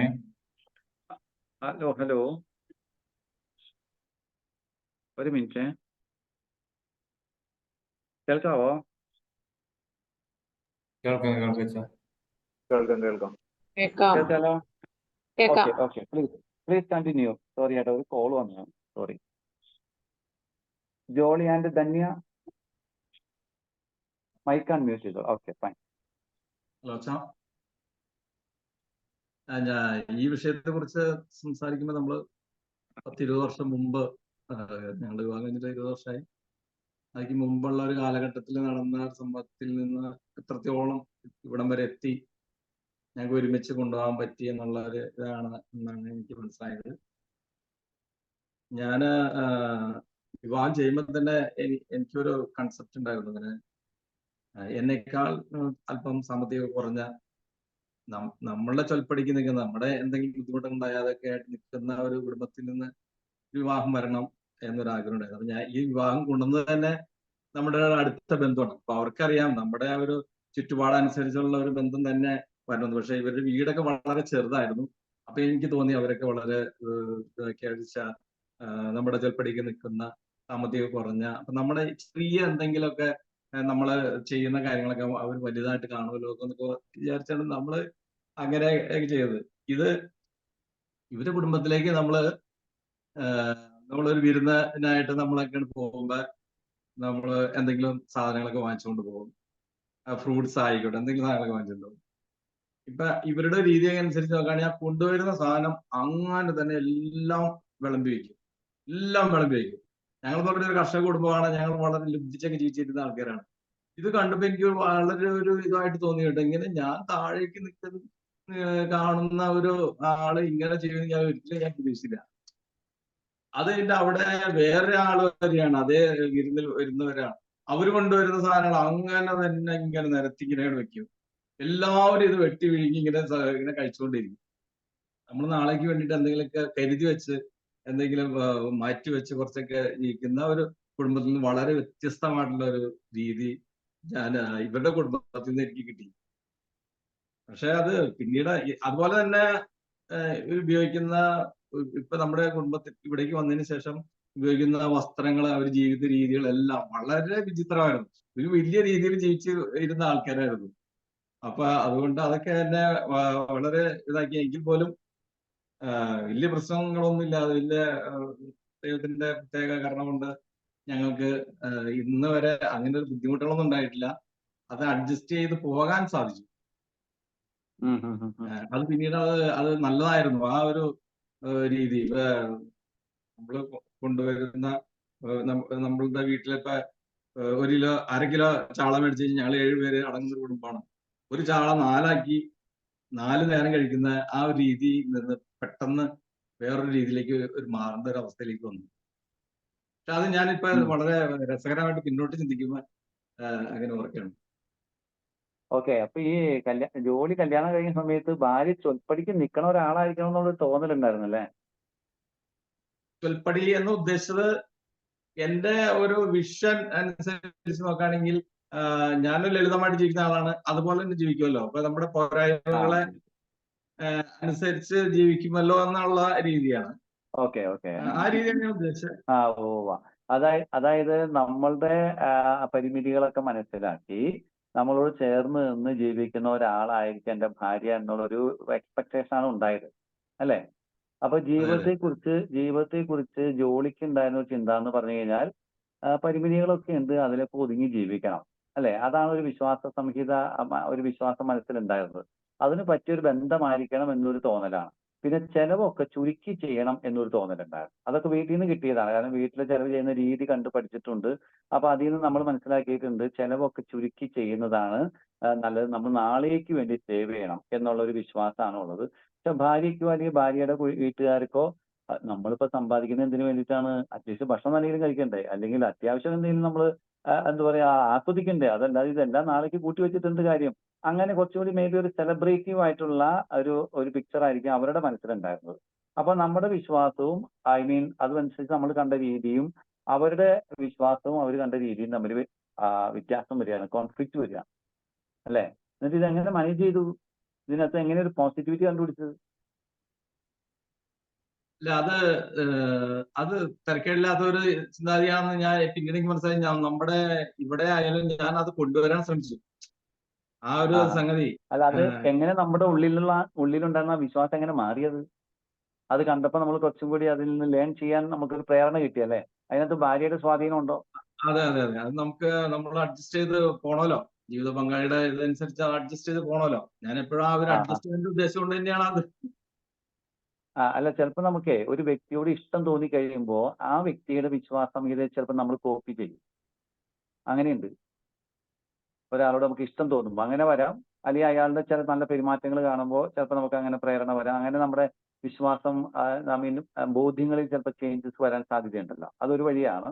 അല്ലെങ്കിൽ ചിലപ്പോൾ നമുക്ക് തന്നെ തോന്നി തുടങ്ങിയിട്ടുണ്ടാവും റിയാലിറ്റിയിൽ ഇത് നടക്കണ കാര്യമല്ല. കാരണം കാലം മാറി. നമ്മൾ കുറച്ചും കൂടിയൊക്കെ പ്രോഗ്രസീവായിട്ട് ചിന്തിക്കേണ്ടതുണ്ട് എന്ന് നമുക്ക് തന്നെ ചില അനുഭവങ്ങളിലൂടെയും ചില പ്രതികരണങ്ങളിലൂടെ ഒക്കെ മനസ്സിലാകുന്ന അവസ്ഥ വരാം. അപ്പോഴും ഇത് ചേഞ്ച് ചെയ്യാനുള്ള സാധ്യതയുണ്ട്. Okay, good. ജോളി അല്ല, ധന്യ. ഓക്കെ അച്ഛാ, എല്ലാവർക്കും നമസ്കാരം. ഞാന് കല്യാണം കഴിഞ്ഞ് വരുമ്പോ ജോളി എന്താ കുറച്ച് സ്ട്രിക്റ്റ് ഒക്കെ ആയിരുന്നു എല്ലാ കാര്യത്തിലും. ഇപ്പൊ വീട്ടിലെ കാര്യങ്ങൾ ചെയ്യുമ്പോ ഭയങ്കരമായിട്ട് എന്താ സ്ട്രേറ്റ് ഫോർവേഡ് ആയിട്ട് ചിന്തിക്കണ ഒരാളായിരുന്നു. ഞാൻ അത്രയും അതിന്റെ അടുത്ത് പോലും എത്തില്ലായിരുന്നു. വീട്ടില് ക്ലീനിങ് ആയാലും ഭക്ഷണത്തിന്റെ കാര്യത്തിലായാലും ഭയങ്കര സ്ട്രിക്റ്റ് ആയിരുന്നു. അപ്പൊ ചിലപ്പോ നമ്മളെ കൊണ്ട് ഫുള്ളൊന്നും ക്ലീനിങ് ചെയ്യാൻ പറ്റില്ല. ആദ്യമൊക്കെ ഭയങ്കരമായിട്ടൊക്കെ ദേഷ്യപ്പെടുമായിരുന്നു. അത് ചെയ്തില്ല ഇത് ചെയ്തില്ല, മാറാലും ഒന്നും കാണുന്ന ഇഷ്ടമില്ലായിരുന്നു. അപ്പൊ ചിലപ്പോ നമ്മൾ തൂത്തിയില്ലെങ്കിൽ ചിലപ്പോ അത് കണ്ടുപിടിച്ചിട്ടുണ്ടെങ്കിൽ ആള് ഭയങ്കരമായിട്ടൊക്കെ ദേഷ്യപ്പെടാറുണ്ട്. അപ്പൊ ആദ്യമൊക്കെ കാണുമ്പോ ഭയങ്കര ഒരു സങ്കടമൊക്കെ തോന്നായിരുന്നു. പിന്നീട് പുള്ളി വിചാരിച്ചു ഇനി പോയ വഴി ആട്ടിയ വഴി പോയില്ലെങ്കിൽ പോയ വഴി ആട്ടാന്നുള്ള ഒരു തീരുമാനത്തിൽ ജോളി എത്തി. അപ്പൊ ഞാൻ ചെയ്തില്ലെങ്കിൽ ആളത് ചെയ്യും. നന്നായിട്ട് എന്നേക്കാൾ നന്നായിട്ട് ക്ലീനിങ്ങും ഇതൊക്കെ നടത്തുമായിരുന്നു. അപ്പൊ അങ്ങനെ അതും മെയിൻറ്റെയിൻ ചെയ്തു. പിന്നെ എന്നെ സംബന്ധിച്ച് ജോളി ഞാൻ ഇതുപോലെ കുറച്ച് വർത്താനം പറയുന്ന ആളാണ്. ജോളി അധികം അങ്ങനെ സംസാരിക്കില്ല. വർത്താനം പറയും. പക്ഷെ നമ്മളൊരു കാര്യം പറഞ്ഞിട്ടുണ്ടെങ്കിൽ ഇപ്പൊ ഞാൻ എവിടെയെങ്കിലും പോയി എന്തെങ്കിലും ഒരു കാര്യം പറയാൻ തുടങ്ങുമ്പോഴത്തേനും നമ്മളതിനെ വിശദീകരിച്ച് ഭയങ്കരമായിട്ടൊക്കെ പറഞ്ഞു തുടങ്ങുമ്പോഴത്തേനും ആള് പറയും ഒന്ന് ചുരുക്കി പറയാൻ പറ്റുമോ എന്ന് ചോദിക്കും. അപ്പൊ തന്നെ നമ്മള് പറഞ്ഞു തുടങ്ങുമ്പോഴത്തേനും നമ്മളൊരു എസ്സേ രൂപത്തിലായിരിക്കും പറയാൻ തുടങ്ങിയത്. അതിപ്പോ ഞാനതൊരു ഒറ്റ വാക്കിൽ ഉത്തരം പറയാൻ തുടങ്ങി. അങ്ങനെ കേട്ട് കുറെ സമയം അങ്ങനെ കേട്ടിരിക്കണ ഒരാളാണ്. പിന്നെ ഈ പറഞ്ഞ പോലെ നമുക്ക് ബർത്ത്ഡേയോ അല്ലെങ്കിൽ വെഡിങ് ആനിവേഴ്സറി ഒക്കെ വരുമ്പോ എന്റെ മനസ്സില് ചെറിയ എന്തെങ്കിലുമൊക്കെ ഒരു ഗിഫ്റ്റ് എല്ലാ ബർത്ത്ഡേയും വരുമ്പോഴും അല്ലെങ്കിൽ വെഡിങ് ആനിവേഴ്സറി ഒക്കെ വരുമ്പോ എന്തെങ്കിലും ചെറിയൊരു ഗിഫ്റ്റ് ഒക്കെ നമ്മൾ പ്രതീക്ഷിക്കും ഇങ്ങനെ കിട്ടാനായിട്ട്. അങ്ങനെ എനിക്ക് എന്റെ ഒരു ഇതിനകത്ത് എനിക്ക് അങ്ങനെ ഭയങ്കര ആഗ്രഹമായിരുന്നു. പക്ഷെ അങ്ങനെ അങ്ങനെ തരണ ഒരാളല്ല. പക്ഷെ തരാണെങ്കിൽ അത് വലിയൊരു സമ്മാനമായിട്ട് ഇപ്പോൾ തരുന്നത്. എല്ലാ വർഷവും അങ്ങനെ തരുമൊന്നുമില്ല. തരണത് നല്ല സമ്മാനമായിട്ട് നമുക്ക് കുറച്ച് വലുതായിട്ടേ തരുള്ളൂ. പക്ഷെ ആ വലുതിനേക്കാൾ ഉപരി എനിക്ക് എല്ലാ വർഷവും ഒരു മുട്ടുസൂചി ആണെങ്കിൽ പോലും അത് കിട്ടണമെന്ന് ഞാൻ ആഗ്രഹിക്കും. പക്ഷെ അത് അങ്ങനെ തരാനായിട്ട് ആൾക്ക് ഇഷ്ടമില്ലാഞ്ഞിട്ടല്ല. പക്ഷെ അങ്ങനത്തെ ഒരു മൈൻഡ് കുറവാണ്. അപ്പൊ അതിനോട് ഞാൻ രജിസ്റ്റർ ആയി. പിന്നെ അടുത്ത ബർത്ത്ഡേ വരുമ്പോ ചിലപ്പോ കിട്ടിയ നന്നായിട്ട് വിചാരിച്ചാൽ എനിക്ക് സങ്കടം തോന്നാറില്ല. മനസ്സിലായില്ലേ? ആള് ഭയങ്കര ആവശ്യം, മനസ്സിലായില്ലേ? ഭയങ്കര ആഗ്രഹങ്ങളാണ്. അതിനോട് ചോദിച്ചു ഞാനും അഡ്ജസ്റ്റ് ആയി. ഇപ്പൊ അതെനിക്ക് കിട്ടിയില്ലെങ്കിൽ എനിക്ക് സങ്കടമില്ല. ആദ്യം വിചാരിച്ചു കിട്ടിയെങ്കിൽ കൊള്ളായിരുന്നു എന്ന്. പക്ഷെ കിട്ടൂലെന്ന് വിചാരിച്ചു അങ്ങനെയൊന്നുമില്ല. പക്ഷെ എനിക്ക് തരാണെങ്കിൽ അത് നന്നായിട്ട് നല്ല സമ്മാനമായിട്ട് തരുള്ളൂ. അപ്പോ ശരിക്കും പറഞ്ഞു കഴിഞ്ഞാൽ നമുക്ക് വ്യത്യസ്തമായ വിശ്വാസ ബോധ്യങ്ങളാണുള്ളത്.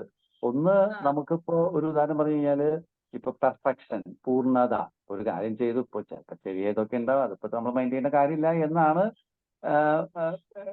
ധന്യയുടെ മനസ്സിലുള്ളത്. പക്ഷെ ജോളിക്ക് ഒരു പെർഫെക്ഷൻ ആണ് വേണ്ടത്.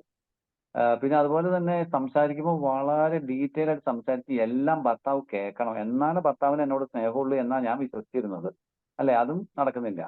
പിന്നെ എല്ലാ വർഷത്തിലും ബർത്ത്ഡേക്ക് ഒരു ചെറിയ ഗിഫ്റ്റ്, വലുതൊന്നും വേണ്ട, ഒരു ചെറുത്, അത് സ്നേഹം പ്രകടിപ്പിക്കുന്നതിന്റെ ഒരു ലക്ഷണമല്ലേ? അങ്ങനെയൊക്കെ ചെയ്യേണ്ടതല്ലേ? അല്ലേ? ഇങ്ങനത്തെ ബോധ്യങ്ങളൊക്കെ എവിടെ നിന്ന് കിട്ടിയത്? വീട്ടിൽ നിന്ന് കിട്ടിയതാണോ? അവരുടെ വീട്ടിൽ അങ്ങനെയൊക്കെയാണ്. നമ്മുടെ വീട്ടിൽ അങ്ങനെ അങ്ങനെ കൊടുക്കുന്ന പ്രകടമായിട്ട് കൊടുക്കുന്ന പരിപാടികളൊന്നും ഇല്ല.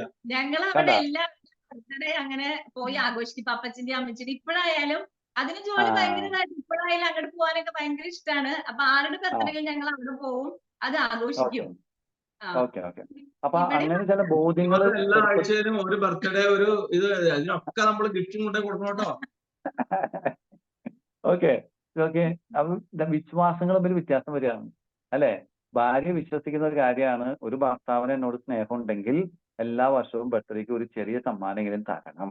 ഭർത്താവിന് ആ വിശ്വാസം ഇല്ല, കാരണം അദ്ദേഹത്തിന് വീട്ടിൽ അങ്ങനെ ശീലിച്ചിട്ടില്ല, അല്ലെങ്കിൽ അതിനകത്ത് വലിയ ബോധ്യങ്ങളൊന്നുമില്ല. അത് നമ്മൾ വിശ്വസിക്കുന്ന ചില കാര്യങ്ങളുമായി ബന്ധപ്പെട്ടിട്ടാണ് ഇത് വരുന്നത്. അതുകൊണ്ട് ആ പെരുമാറ്റം ഇല്ല. അത് കാണുമ്പോൾ നമുക്കൊരു അസ്വസ്ഥത തോന്നുന്നു. പിന്നെ നമ്മൾ അതിനെ മാനേജ് ചെയ്യാനായിട്ട് ശ്രമിക്കുകയാണ്. അദ്ദേഹത്തിന് ഇഷ്ടമില്ലാഞ്ഞിട്ടല്ല ഇത് തരാത്തത്, മറിച്ച് അദ്ദേഹത്തിന് വീട്ടിൽ അങ്ങനെ ശീലമില്ല, അല്ലെങ്കിൽ അതിനകത്ത് അദ്ദേഹത്തിന് ബോധ്യമില്ല എന്ന് നമ്മൾ മനസ്സിലാക്കുകയാണ്. അപ്പൊ ചിലപ്പോൾ നമ്മൾ നമ്മുടെ വിശ്വാസത്തിന്റെ അത് ഹോൾഡ് ചെയ്യുന്നുണ്ടെങ്കിൽ ശരി, ചില സാഹചര്യങ്ങളുമായിട്ട് നമ്മൾ പൊരുത്തപ്പെടാനുള്ള ശ്രമം നടത്തും. അങ്ങനെയാണ് നമ്മൾ അതിനെ പരിഹരിച്ച് മുമ്പോട്ട് പോയി നിങ്ങൾ ഇവിടെ വരെ എത്തിയിരിക്കുന്നത്. Okay, good Jolly and Dhanya. Now the last one, Leslie and Lindsay. Okay. നമസ്കാരം അജാ. നമസ്കാരം ലെസ്ലി. എനിക്ക് ഉണ്ടായിരുന്നൊരു ബോധ്യം എന്ന് പറഞ്ഞാല് നമ്മള് പുരുഷന്മാരെന്ന് പറഞ്ഞാൽ ഫിനാൻസ് കാര്യങ്ങളെല്ലാം ഭംഗിയായിട്ട് ചെയ്യുക, ബാക്കി കുടുംബം മാനേജ് ചെയ്യേണ്ടതൊക്കെ സ്ത്രീകളാണ് എന്നുള്ളൊരു തെറ്റായ ബോധ്യമായിരുന്നു എനിക്ക് ആദ്യം ഉണ്ടായിരുന്നത്. അതായത് വീട്ടിൽ എന്തെങ്കിലും കാര്യമൊക്കെ ഇപ്പൊ പിള്ളേരെ പഠിപ്പിക്കാനോ അങ്ങനെ എന്തെങ്കിലും കാര്യമൊക്കെ നമ്മളോട് ഭാര്യ പറഞ്ഞ അപ്പൊ ആ സമയത്ത് എനിക്ക് പെട്ടെന്ന് ഇറിറ്റേറ്റ് ആവുമായിരുന്നു. തുടക്കകാലത്താണ്, ആദ്യകാലത്തെ കാര്യമാണ് ഞാൻ പറയുന്നത്. ഇപ്പൊ എല്ലാം കുറെ മാറ്റം വന്നു. ആദ്യകാലത്ത് എനിക്ക് തോന്നിയിരുന്നത് നമ്മള് അവരുടെ സാമ്പത്തിക കാര്യങ്ങളെല്ലാം നമ്മൾ നടപ്പാക്കി കൊടുക്കുന്നുണ്ടല്ലോ, അപ്പൊ പിന്നെ വീട്ടിലെ കാര്യമൊക്കെ ഇനി ഭാര്യ നോക്കേണ്ടത്, ഇത് ഒന്നും എന്റെ ഉത്തരവാദിത്തമല്ല എന്നുള്ളൊരു തെറ്റായൊരു ബോധ്യമായിരുന്നു ആദ്യം. അപ്പൊ അതുകൊണ്ട് എന്തെങ്കിലുമൊക്കെ ചെയ്യാൻ, എന്തെങ്കിലും ഹെൽപ്പ് ചെയ്യാൻ പറയുക, അല്ലെങ്കിൽ പിള്ളേരെ ഒന്ന് പരീക്ഷയാണ് അപ്പൊ തലേദിവസം ഒന്ന് എന്തെങ്കിലും ഹെൽപ്പ് ചെയ്യുന്നൊക്കെ പറയുമ്പോ എനിക്ക് പെട്ടെന്ന് ദേഷ്യം വരുമായിരുന്നു ആദ്യ സമയത്തൊക്കെ. പിന്നീട് പതുക്കെയാണ് ഇത് അവർ പറയുന്നതിലും കാര്യമുണ്ട് എന്ന് മനസ്സിലാക്കി കുറെയൊക്കെ, എന്നാലും 100% ഒന്നും ഞാൻ മാറിയെന്ന് അവകാശപ്പെടാറില്ല, എന്നാലും കുറെയൊക്കെ അത് ബോധ്യം മാറ്റിയിട്ടുണ്ട്. എന്നാൽ ആ ശീലത്തിൽ നിന്ന് മാറാനായിട്ട് മുഴുവനായിട്ട് പറ്റിയിട്ടില്ല. ബോധ്യം മാറിയിട്ടുണ്ട്, നമുക്ക് ആഗ്രഹമുണ്ട്, പക്ഷെ പറ്റാത്ത അവസ്ഥയാണ്. അതെ അതെ. Okay good. ലിൻസി. ഫാദർ, എനിക്ക് പറയാനുള്ള എന്താന്ന് വെച്ചാ, എന്റെ വീട്ടിലെ ഉള്ള ഇത് വെച്ച് നോക്കുമ്പോ എന്റെ ഡാഡി ആയിരുന്നു എല്ലാ കാര്യങ്ങളും തീരുമാനം എടുക്കുന്നതും. ഡാഡി എല്ലാ കാര്യത്തിലും വീട്ടിലെ ഒരു സാധനം തീർന്നാൽ തന്നെ അതൊക്കെ നോക്കി കറക്റ്റ് ആയിട്ട് വെച്ച് ഭയങ്കര സ്ട്രിക്റ്റും ആയിരുന്നു എല്ലാ കാര്യത്തിലും. പക്ഷെ ഞാൻ വിവാഹം കഴിഞ്ഞ് ലെസയുടെ അടുത്തോട്ട് ചെല്ലുമ്പോ അവരുടെ അവിടെ മമ്മിയും ഡാഡിയും എന്ന് പറഞ്ഞു കഴിഞ്ഞാൽ രണ്ടുപേരും ഒരുമിച്ചാണ് എല്ലാ കാര്യങ്ങളും തീരുമാനം എടുക്കുന്നതും. എല്ലാത്തിലും നമ്മളെയും ഉൾക്കൊണ്ടിച്ച് തീരുമാനങ്ങളൊക്കെ എടുക്കുള്ളൂ. പിന്നെ ലെസേണ്ണാണെങ്കിലും ഒറ്റയ്ക്ക് തീരുമാനമൊന്നും എടുക്കൂല, എന്നെയും വിളിച്ച് ഷെയർ ചെയ്ത്, അതൊക്കെ എനിക്ക് ഭയങ്കര സന്തോഷമുള്ള ഒരു കാര്യമായിരുന്നു. ഞാൻ ചെന്നപ്പോ എനിക്ക് അതൊക്കെ ഭയങ്കര ഒരു ഇതായിരുന്നു. ഞാൻ കണ്ടു വളർന്നത് ഡാഡിയാണ് വീട്ടിലെല്ലാ കാര്യങ്ങളും ചെയ്യുന്നത്, അപ്പൊ അതുപോലെ ആയിരിക്കും ഇവിടെ എന്നുള്ള പ്രതീക്ഷയിലാണ് ഞാൻ പോയത്. പക്ഷെ എനിക്ക് നേരെ ഓപ്പോസിറ്റ് ആയിരുന്നു. ഭയങ്കര എല്ലാ കാര്യം എന്ത് തീരുമാനം എടുത്താലും അത് എന്നോടും കൂടി നമ്മളെയും കൂടി അതിൽ ഉൾക്കൊള്ളിച്ചിട്ടേ തീരുമാനങ്ങളൊക്കെ എടുക്കുള്ളായിരുന്നു. അത് പിന്നെ ഇപ്പൊ ആണെങ്കിലും എന്ത് ചെറിയ കാര്യങ്ങളാണെങ്കിലും പിന്നെ ഈ പറഞ്ഞ പോലെ ഹെൽപ്പിങ് ഇപ്പൊ ചെയ്തു തുടങ്ങിയിട്ടുണ്ട്. കുറെ കാര്യങ്ങളിൽ വ്യത്യാസം വന്നിട്ടുണ്ട്. ആദ്യമെല്ലാം നമ്മൾ ഒരുമിച്ച് താമസിക്കുമ്പോൾ മമ്മിയും ഉണ്ടാവുമല്ലോ.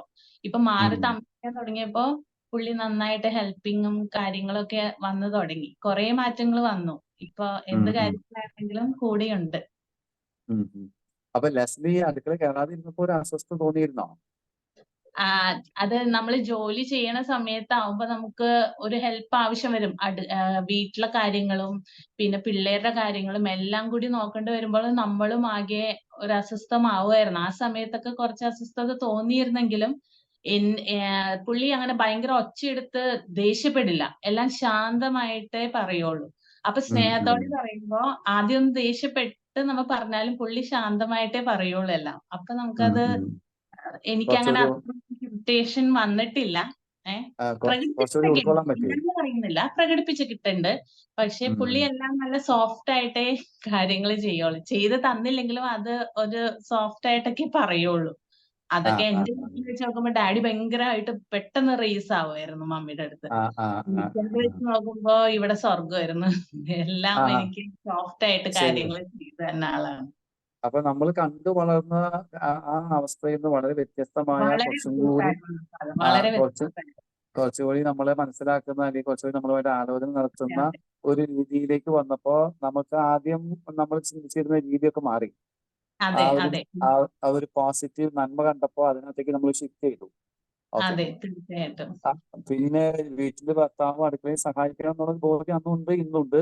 അപ്പൊ അതിന് ആ അദ്ദേഹത്തിന് അത് സാധിക്കാതെ വന്നപ്പോ ആ ഡാഡി സഹായിച്ചു കൊടുക്കുമെങ്കിലും ഡാഡി ഭയങ്കരമായിട്ട് ഡാഡി ഇത്തിരി സ്ട്രിക്റ്റ് ആണ്. പക്ഷെ എനിക്കിവിടെ സഹായം കിട്ടിയില്ലെങ്കിൽ പുള്ളി ഇത്തിരി സോഫ്റ്റ് ആയിട്ടെല്ലാം ചെയ്യണോണ്ട് അതിലും കുഴപ്പമില്ലാണ്ട് അങ്ങനെ അഡ്ജസ്റ്റ് ചെയ്ത് പോയി. അത് നമുക്ക് മാനേജ് ചെയ്യാനായിട്ട് പറ്റി. Okay okay good. നമുക്ക് സമയം കുറവായതുകൊണ്ട് നമ്മൾ വൈൻഡപ്പ് ചെയ്യണം. Yes good. എനിക്ക് തോന്നുന്നത് നമ്മുടെ ഈ 4 കപ്പിൾസും വളരെ മനോഹരമായിട്ട് അവരുടെ അനുഭവങ്ങൾ ഷെയർ ചെയ്യായിരുന്നു. ഇതിപ്പോ ഒരു കഴിഞ്ഞ കാലത്തെ പശ്ചാത്തലത്തിലാണ് നമ്മൾ വിലയിരുത്തുന്നത്. അതായത് നമുക്കുള്ള ബോധ്യങ്ങള് അത് എങ്ങനെ മാറി, പക്ഷെ ഇപ്പോഴും മാറാതെ നിൽക്കുന്നുണ്ടാവും. അത് നമ്മുടെ പെരുമാറ്റത്തെ സ്വാധീനിക്കുന്നുണ്ടാവും. നമ്മൾ പരിശോധിക്കണം. അതാണ് നമുക്ക് അടുത്ത മാസം ചെയ്യാനുള്ള ടാസ്ക്. കഴിഞ്ഞ മാസം നമ്മൾ ചെയ്ത കാര്യങ്ങൾ നിങ്ങൾ തീരുമാനിച്ച കാര്യം നിങ്ങൾ ചെയ്തിട്ടുണ്ടാകുമെന്ന് കരുതുകയാണ്. നിമിഷ അതിനെ കുറിച്ച് എന്തെങ്കിലും പറയാനുണ്ടോ?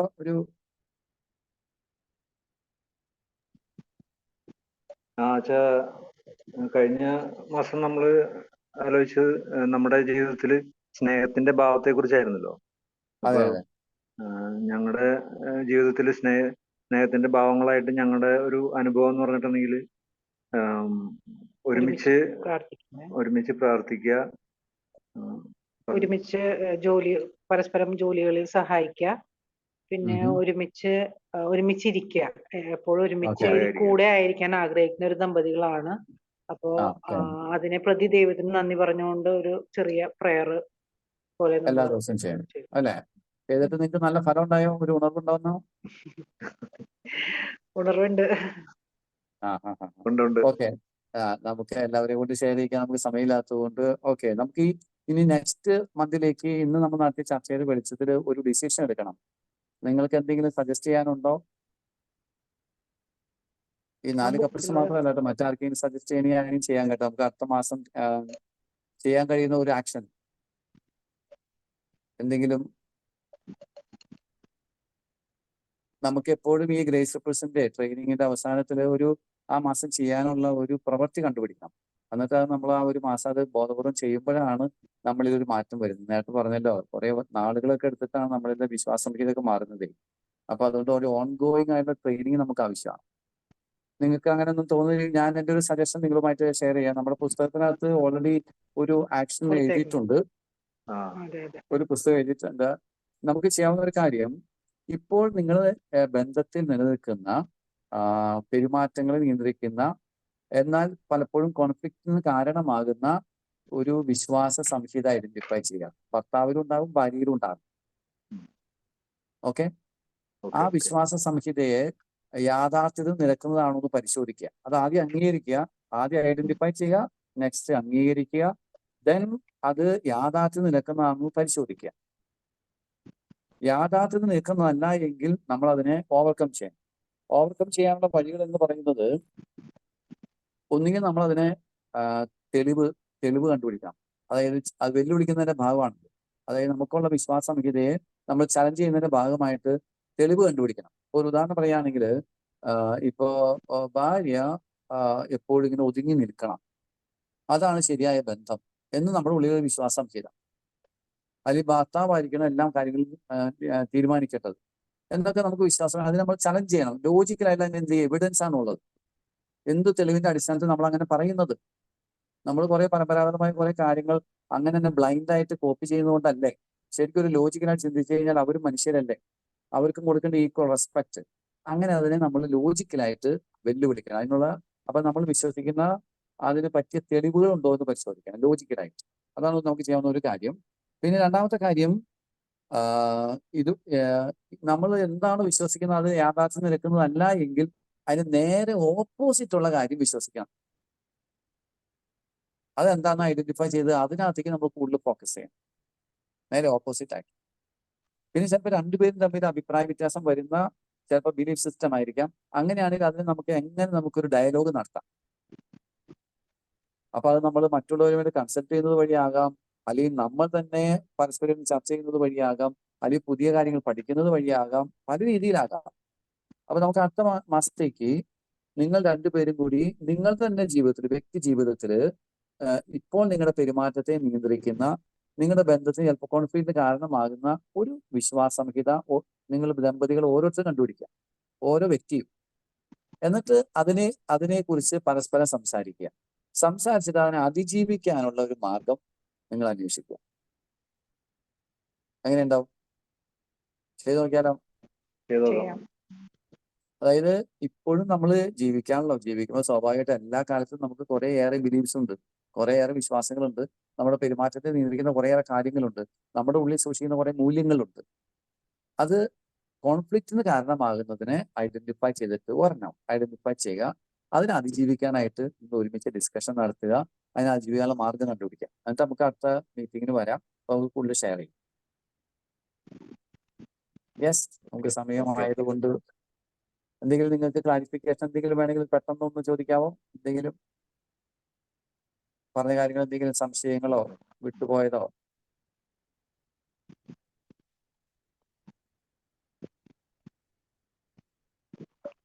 ഈ വിശ്വാസമീത് നമ്മളെ കുറിച്ച് തന്നെ ഉണ്ടാവും, സെൽഫിനെ കുറിച്ച് തന്നെ ഉണ്ടാവും, എന്നെ കുറിച്ച് തന്നെ ഉണ്ടാവും. ചിലപ്പോൾ ഞാനൊരു പരാജയമാണ്, എനിക്ക് കഴിവില്ല, എന്നെ ഒന്നിനും കൊള്ളൂല, എന്നെ ആൾക്ക് ഇഷ്ടമല്ല. ഇതൊക്കെ നമ്മുടെ വിശ്വാസങ്ങളാണ്. അതിന്റെ വെളിച്ചത്തിൽ കുറെ പെരുമാറ്റം ഉണ്ടാവും. അപ്പൊ അത് പല കാര്യങ്ങളെ കുറിച്ചും, ലോകത്തെ കുറിച്ചാകാം, പങ്കാളിയെ കുറിച്ചാകാം, നമ്മളെ കുറിച്ചാകാം, മക്കളെ കുറിച്ചാകാം, മറ്റെന്തിനെ കുറിച്ചും ആകാം.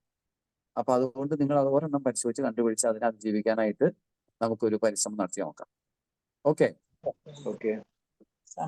ഹലോ, യെസ്, അച്ഛ ഒരു സജഷൻ പറഞ്ഞോട്ടെ? പറഞ്ഞു.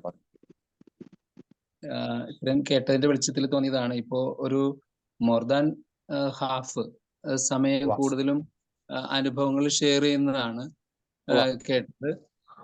എൻ്റെ മനസ്സിൽ തോന്നിയത്, ഇപ്പോ അത് ആ അനുഭവങ്ങൾ ഒരുപാട് ഷെയർ ചെയ്ത് പോകുമ്പോൾ സമയം ഒരു മേജർ പാർട്ട് അങ്ങനെ പോകുന്നു.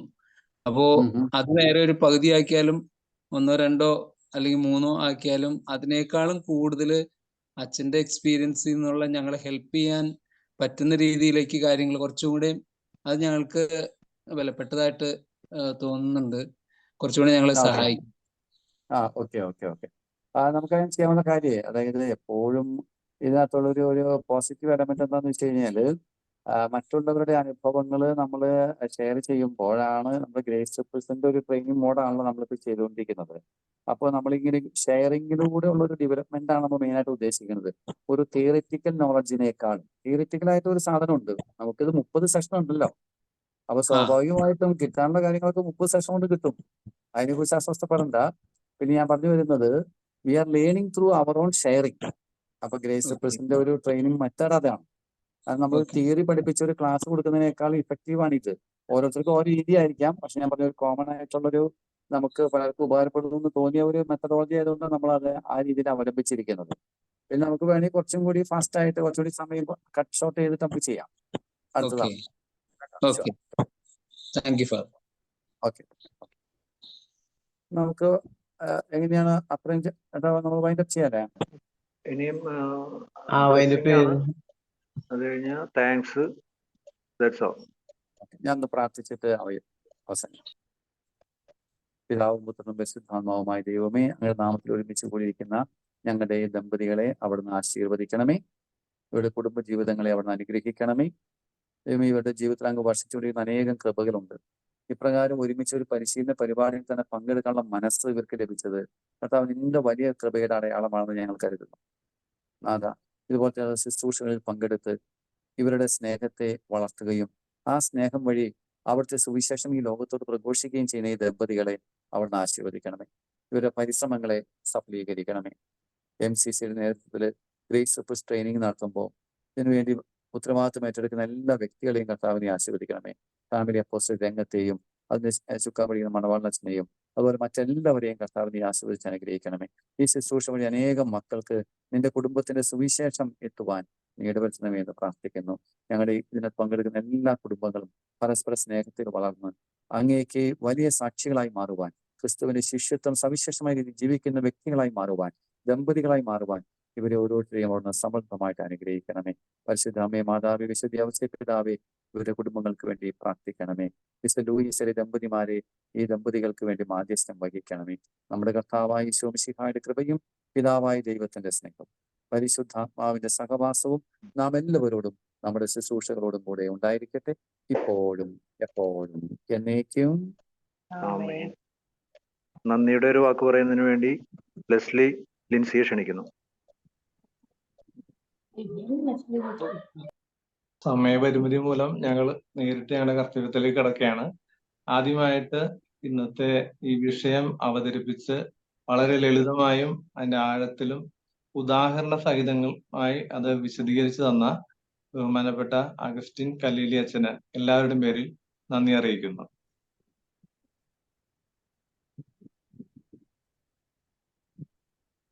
അടുത്തതായി ഫാമിലി അവർ പോലെയുള്ള നൂതന ആശയങ്ങളിലൂടെ ഫാമിലി അപ്പസ്തോലേറ്റിനെ നയിച്ചുകൊണ്ടിരിക്കുന്ന ബഹുമാനപ്പെട്ട ജോസഫ് മണവാള അച്ഛന് നന്ദി അറിയിക്കുന്നു.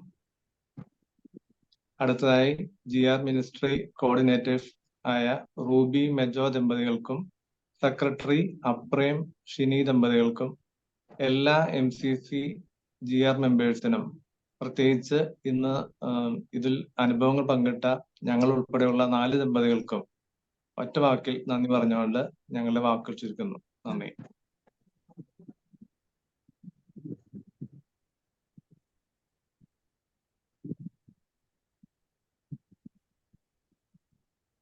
Once again, thanks to all. Thank you, Father. Good night. Good night.